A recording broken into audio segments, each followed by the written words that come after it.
Hello guys, I am Sohan Jethwa. आप सभी का मेरे YouTube channel learning with sharing में आप सभी का स्वागत है। आशा करता हूँ कि आप सब स्वस्थ और सुरक्षित होंगे। आज हम बात करने जा रहे हैं very small topic which is a bio energetics. Bio energetics can be split into the two different words like bio and energetics. Bio means it requires the biological process, and other word is the energetics. Energetics means study of the energy, which are in terms energy relationship, energy transformation. It means energy can be transformed into one form into the another form. And next is the energy transfer. Study of the three types of the relation is known as energetics and biological process. In a living organism, there are lots of biological process. If we consider only a metabolic process, like metabolic process like glycolysis, citric acid cycle, and certain other. In a glycolysis, glucose can be converted into the pyruvate with a series of the enzymes like hexokinase, isomerase. Lots of enzymes can convert the glucose into the pyruvate with either gain of energy or either release of energy. The study of these different kinds of energy form is known as the bioenergetics. In other terms, energy that associated with the breaking and making of the any chemical bond in a molecule that are present into the living organism is known as a bioenergetics. In bioenergetics, there are two types of the process can be seen. Like first is a substrate can be converted into the product with a release of energy, which is known as a forward reaction. And other process, which is either termed as an unfavorable process, in which product can be converted into the substrate. This reaction is known as a backward reaction, and it requires the energy for reaction to drive. It means product can be converted into the back into the substrate. Okay guys, अब हम बात करेंगे system की। इस system में क्या होता है कि जब एनर्जी एडेड होती है तो सिस्टम की एनर्जी यानी एनर्जी ऐड हुई तो टेम्परेचर बढ़ेगा। अब जब एनर्जी रिलीज होगी तो टेम्परेचर कम होगा। तो इसके हिसाब से जब एनर्जी एडेड और रिलीज होगी उसके हिसाब से सिस्टम का टेम्परेचर चेंज होता रहेगा। तो change in the temperature which is known as thermodynamics. Any of the biological reaction in which the energy can be associated. So there is a thermodynamics law. Thermodynamics it means change in the temperature. Change in the temperature में कब होता है? जब energy added और release होती है तब change in the temperature होता है. तो first of all we will discuss about the laws of the thermodynamics. There are चार लॉ है थर्मोडायनेमिक्स में. पहले हम बात करेंगे जीरोथ लॉ के बारे में. जीरोथ लॉ क्या कहता है कि वो कहता है कि थर्मल इक्विलिब्रियम कितना है और किस किस के बीच है. तो first of all we will discuss that the P has a thermal equilibrium with the Q and Q is a thermal equilibrium with the R. Then there is a P and R are in a equal thermal equilibrium with each other. For example, if ये P है उसका temperature 20 degree Celsius है, उसका भी 20 degree Celsius है, तो इसका भी 20 डिग्री सेल्सियस होगा, इसका भी 20 डिग्री सेल्सियस होगा, इसका भी और इसका भी. तो सभी pole are in thermal. Okay guys, अब हम बात करेंगे first law of the thermodynamics. First law of the thermodynamics is tells about the change in the internal energy. It means system has a lots of reaction and it has a change in the internal energy. There are a lots of the new terms which are introduced in the first law of the thermodynamics. First is the heat of the system, and next H is the enthalpy. Enthalpy is which equal to the heat of the system but at a constant pressure. In other terms, it means there is a no constant pressure. Then the Q is the heat of the system, but at the constant pressure, the Q is equal to the enthalpy. Next is the T is a temperature. Temperature is always in a absolute temperature. It means it is always in a Kelvin form, not in a degree Celsius form. W, which indicate the work done by the system. Work and the heat can be plus or minus depends on the types of the system. These are the formula for the first law of the thermodynamics, in which delta change in the internal energy is directly equal to the Q. Q means heat of the system, and W is a plus, which means work done by the system. Next, in the next slide, we will discuss about the plus and minus sign of this heat and the work done by the. Okay guys, अब हम बात करेंगे कि इस formula में कैसे heat और W it means work can be positive or negative. It depends on the system. If you consider that is a system in which if this if ये सिस्टम में हीट एडेड हो रहा है तो it means heat Q है वो positive होगा. It means there is a positive science for Q. If heat can be removed from the system, then there is a Q is a negative. तो यहाँ पे Q है वो negative form में होगा. अब हम बात करेंगे work. If a work can be done by the system, then work can be a negative form. Here there is a plus form which indicates that the work can be done on the system. It means work can be positive. If work can be done by the system, then work is a negative form. Here are the some formula which are from this mathematical sum can be asked in the national level examination. अब हम बात करेंगे कि ये T है मतलब temperature. Temperature is always in kelvin form. It means it's a absolute temperature in form. अब हम बात ऐसे देखते हैं कि 42 डिग्री सेल्सियस है उसको हम केल्विन में कैसे कन्वर्ट करते हैं. तो this are the formula for converting Celsius degree Celsius into the Kelvin form. तो जितना डिग्री सेल्सियस होगा उसमें 273 प्लस कर देंगे तो ये केल्विन फॉर्म में आ जाएगा. फॉर एग्जांपल 42 डिग्री सेल्सियस है उसमें हम 273 ऐड करेंगे तो 320 kelvin. It means it convert into the absolute temperature form. तो here are the formula for the first law of the thermodynamics in which the Q and the W are interchangeable depends on the system. If we calculate the work which is either done by the system or either done on the system, it depends on the types of the system. So how work can be calculated? For example, here are the system which is a 5-liter liquid system. This system apply a 1 Pascal pressure to decrease its volume like a 3 liter. ये 5 litre का system है. हमने 1 pascal तक का pressure दिया और 5 litre का system का कर दिया हमने 3 लीटर सिस्टम. तो how work means how what kind of work can be done on the system. तो first of all will calculate the work.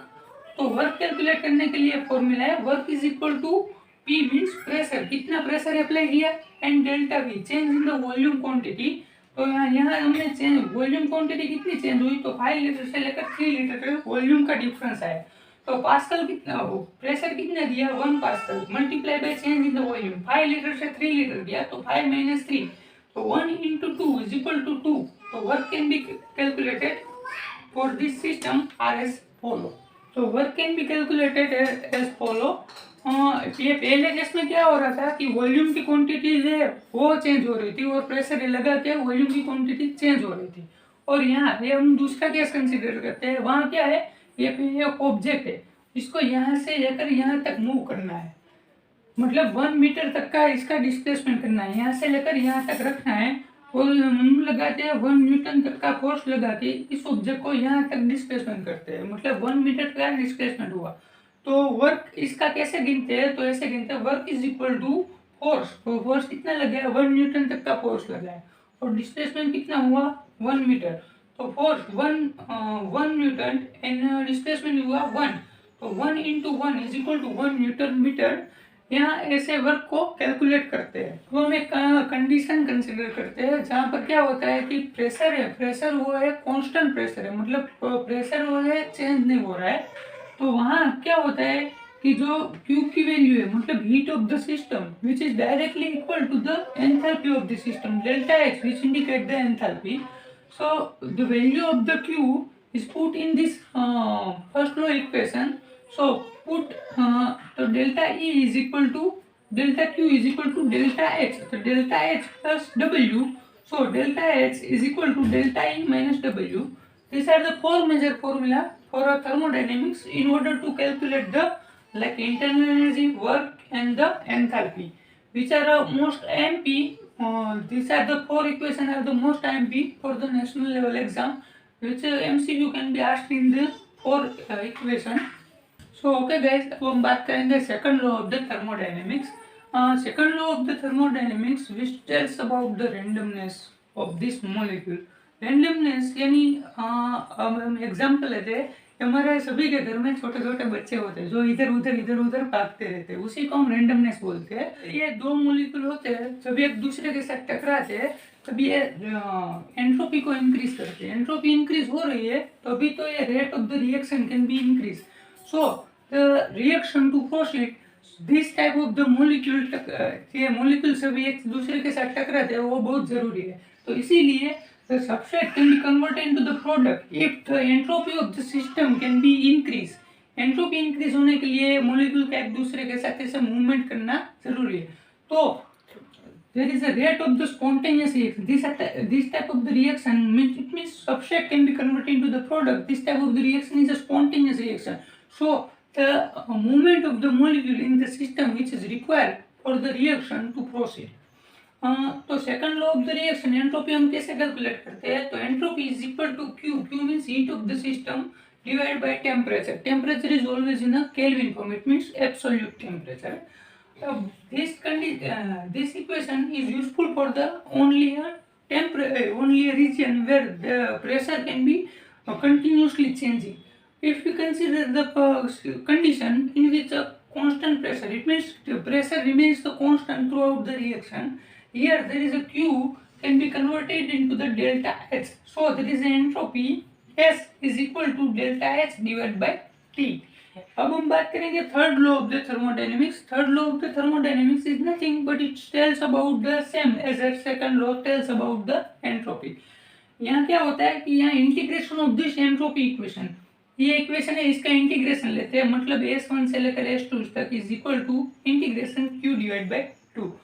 तो second law and third law all both law are tells about the entropy in detail. So okay guys, हम example देखेंगे जो आए दिन ये national level के exam में पूछे जाते हैं, जो आते हैं फर्स्ट लॉ और सेकंड लॉ के इक्वेशन ऊपर से। तो पहले हम बात करते हैं पहले एग्जांपल में कि यहाँ क्या है, ये ऑब्जेक्ट है, ऑब्जेक्ट को यहाँ से यहाँ तक लेकर डिस्प्लेसमेंट किया है और हीट ऑफ द सिस्टम यानी Q दिया गया है 2 जूल, और ये दिया गया है कि फोर्स 1 न्यूटन फोर्स लगा दे और 2 मीटर तक का इसको डिस्प्लेसमेंट करते हैं। तो हमको यहाँ गिनना है इंटरनल एनर्जी कितनी है इस सिस्टम की। तो first of all we will put this equation delta E is equal to Q plus W। Here there is a plus sign which indicate that the work can be done on the system, it means these are the system on which work can be done, it means this is a displacement। so first of all we will calculate the work। तो work can be calculated, here there is a force दिया गया है और displacement भी दिया गया है। तो force कितना है 1 न्यूटन और displacement 2 मीटर दिया गया, तो 1 into 2 is equal to 2 newton metre. अब हम इंटरनल एनर्जी कैलकुलेट करते हैं, जो delta E is equal to Q यानी heat of the system plus W यानी वर्क। तो Q दिया गया है 2 जूल, तो 2 joule plus work, this are calculated as follow, this are the 2, तो 2 plus 2 is equal to 4 joule. So this work can be done on the system, it is work can be done on the system is a 2 newton metre and the internal energy of this system is a 4 joule. Second example में हम देखते हैं, यहाँ क्या है, हमको enthalpy गिनना है। एंथैल्पी गिनना हुआ है मतलब इंटरनल एनर्जी दी गई है और work can be given in this sums. So enthalpy can be calculated as follow. ये हमने first law of the thermodynamics हमने देखा enthalpy is equal to internal energy minus work. So internal energy can be 4 joule, so 4 minus 1 is equal to 3 joule। So the enthalpy of this system is a 3 joule। हम एक example ऐसा देखते हैं जो depends on the second law of the thermodynamics, means in order to calculate the entropy. So यहाँ पे दिया गया है temperature 47 degree Celsius, this are not absolute temperature, and enthalpy दिया गया है delta is equal to 0.032 kilo joule. तो first of all we will convert it into the absolute temperature. For this 273 can be added, so the 47 degree Celsius plus 273 is equal to 320 Kelvin temperature। अब ये हो गया absolute temperature. अब हमें entropy का एक formula है, entropy S is equal to delta H divide by temperature. तो डेल्टा H दिया गया है 0.032 kilo joule divide by temperature, ये हमने किया 320 केल्विन। तो 320 अब हमको इसको आसान करने के लिए दोनों मल्टीप्लाई भी 10,000 से करते हैं और डिवाइड भी 10,000 से करते हैं, मतलब हमने कुछ किया नहीं है, ये इक्वेशन को सिंपल करने के लिए ऐसा कुछ किया है। तो डिवाइड एंड मल्टीप्लाई 10,000 से किया, तो यहाँ क्या हो गया 320 हो गया, और नीचे क्या हो गया 10⁻⁴ इंटू 320, तो ये हो गया 320 कैंसिल हो जाएंगे और ये नीचे से ऊपर जाएगा और मतलब माइनस, तो 1 × 10⁻⁴ किलो जूल, ये इसकी हो गई एंट्रोपी। तो ऐसे हम लोग एंट्रोपी भी गिन सकते हैं। यहाँ पे मैं मेरा डिस्कशन खत्म करता हूँ। और ये आजाई बायो एनर्जेटिक्स हुआ है, जिनमें हम बात की है थर्मोडायनेमिक्स के सभी लॉ, और ये फ्री एनर्जी और स्टैंडर्ड फ्री एनर्जी चेन जो बाकी है वो मैं अगले लेक्चर में करवाऊंगा। और इस लेक्चर में किसी को कोई भी डाउट है तो कमेंट में आकर मुझे बता सकता है, तो मैं अगले लेक्चर में उसका डिस्कशन जरूर करूंगा। तो thank you for listening. I am concluding my lecture over here. Thank you.